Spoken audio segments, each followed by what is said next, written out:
Սփյուռքում գտնվող Հայաստանի Հանրապետության քաղաքացիները վերջին անգամ քվեարկելու հնարավորություն են ունեցել 21 տարի առաջ 2005 թվականի սահմանադրական հանրաքվեի ժամանակ։ Այսօր ես կխոսեմ, թե ինչու մեզ փաստացի զրկել են ձայնի իրավունքից, որ դեպքում անկախ արգելքից հնարավոր է քվեարկել եւ ինչ անել իրավիճակը փոխելու համար։ Իսկ ձեզ հետ ձեր սիրելի Ֆրաու Լալայանն է, ով հանդիսանում է Հայաստանի Հանրապետության, կարող եմ ասել, հպարտ քաղաքացի եւ այսպես գնացինք։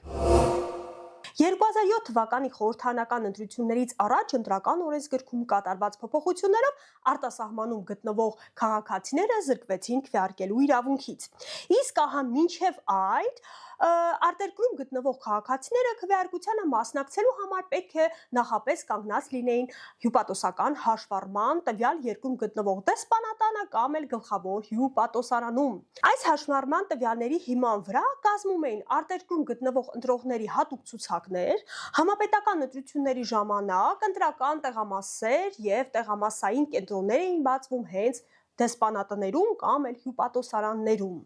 Ընտրողները քվեարկության օրը ներկայանում էին հյուպատոսարան անձը հաստատող փաստաթղթով, այսինքն վավեր Հայաստանի Հանրապետության քաղաքացու անձնակրով։ Քվեարկության գործընթացն էլ նույնն էր, ինչ օրինակ Հայաստանում։ Քաղաքացին ստանում էր քվեաթերթիկը, առանձնանում քվեախցում, կատարում ընտրությունը եւ քվեաթերթիկը գցում քվեատուփի մեջ։ Քվեարկության ավարտից հետո հյուպատոսարանում ձևավորված հանձնաժողովը հաշվում էր քվեները, կազմում համապատասխան արձանագրություն եւ կապի հատուկ միջոցներով ուղարկում Հայաստան կենտրոնական ընտրական հանձնաժողով։ Այսինքն մենք էլ փաստացի 2007 թվականից զրկված ենք այդ իրավունքից։ Իդեպ այս տեսանյութը պատրաստելու համար ես արխիվներ փորփրեցի եւ պարզեցի, որ սփյուռքահայերին ընտրելու իրավունքից զրկել են 2007 թվականի մայիսին սպասվող խորհրդարանական ընտրություններից 2.5 ամիս առաջ։ Ընդդիմախոսները վստահեցնում են այն ժամանակ, որ դա արվել է այն ժամանակվա իշխանությունների կողմից, քանի որ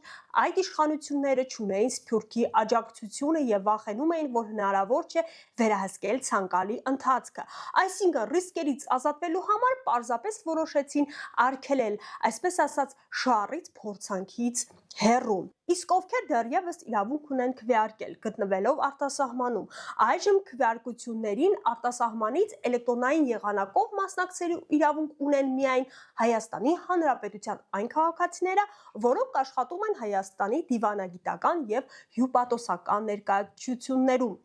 Մինչ օրս ընդհանուր մասնակցել է մոտ 300 հոգի։ Էդ էլ ես եմ փորփրել արխիվներից։ Իդեպ իրավունք ունեն նաև մասնակցել Հայաստանի Հանրապետության զինծառայողները, ովքեր գտնվում են արտերկրում ծառայության մեջ։ Որոշ այլ պետական ծառայողները նույնպես, որոնք պաշտոնական գործուղմամբ գտնվում են արտասահմանում։ Մնացած Հայաստանի Հանրապետության քաղաքացիները, այդ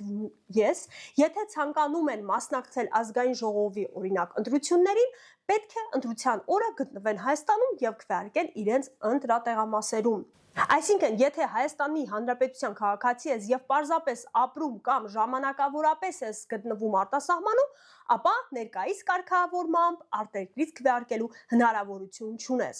Իդեպ, ամեն ընտրությունից առաջ միշտ քննարկվում է արտերկրում գտնվող քաղաքացիների համար քվեարկության հնարավորությունը, սակայն իշխանությունները եւ ընտրական մասնագետները նշում են մի քանի խնդիր, որոնք են դրանք։ Խոսվում է քվեարկության գաղտնիության ապահովման մասին։ Իրենց խոսքով դժվար է երաշխավորել, որ մարդը քվեարկում է ազատ կամքով եւ որևէ ճնշման տակ չէ։ Ասում են, որ կա կեղծիքների ռիսկ, փոստային կամ հեռահար քվեարկության դեպքում ավելի բարդ է վերահսկել ընտրողի ընտրությունը եւ բացառել կրկնակի քվեարկությունները։ Բացի այդ, խոսվում է նաեւ տեխնիկական եւ ֆինանսական բարդություններից։ Աշխարհով մեկ գտնվող 100 հազարավոր քաղաքացիների համար ընտրական գործընթաց կազմակերպելը մեծ ռեսուրսներ է պահանջում, իսկ մեր երկիրը քյասիբ է։ Մեծ Սփյուռքի ազդեցությունը նույնպես խնդիր է եւ իրենք ասում են, որ որոշ քաղաքական շրջանակներում կարծում են, որ մարդիկ, որոնք մշտապես չեն ապրում Հայաստանում եւ անմիջականորեն չեն կրում երկրի քաղաքական որոշումների հետևանքները, կարող են էական ազդեցություն ունենալ ներքին քաղաքականության վրա։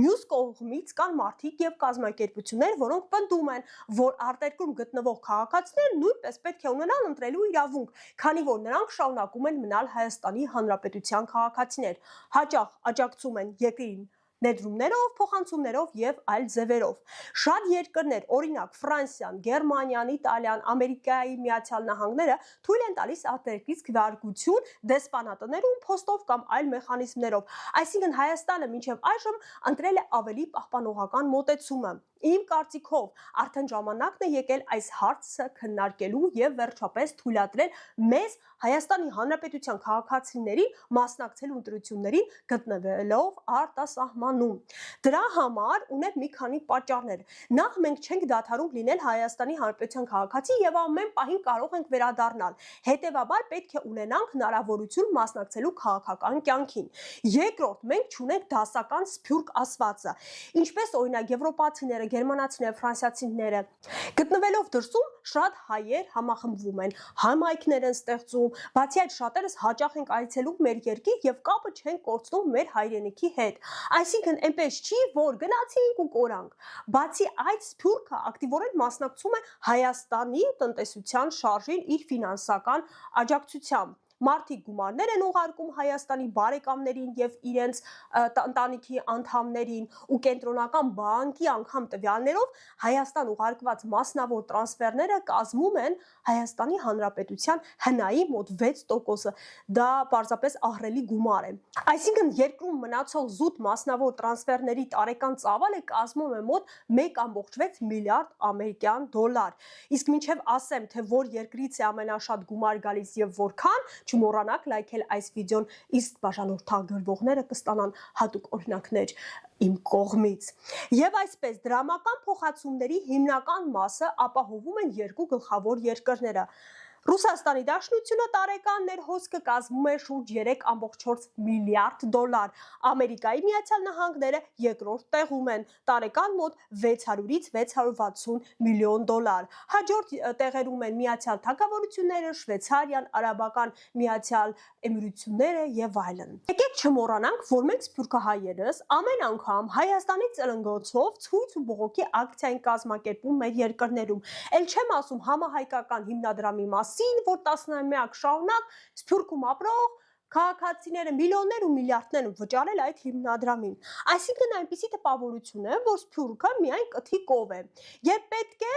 գումար ուղարկեք, օգնեք, եկեք, տեր կանգնեք, իսկ որ մենք պետք է գանք եւ մեր ձայնը լսելի դարձնենք, ասում են ձեններդ կտրեք, սթռվեք ձեր տեղները։ Իմ առաջարկն է Հայաստանի Հանրապետության ապագա իշխանություններին ի վերջո վերանայել օրենքը եւ թույլատրել մեզ էլ մասնակցել։ Կարծում եմ ամեն մի երկրում կգտնվեն բավականաչափ մարդիկ, ովքեր անկախ դիտորդական առաքելություն կիրականացնեն եւ թույլ չեն տա կեղծիքներ իրականացնել, եթե ձեր վախը դա է։ Դուք էլ կոմենտներում գրեք, պիտի մեզ թույլ տան ընտրել, թե ձեներս պիտի կտրենք, վերընկնենք մեր տեղերը։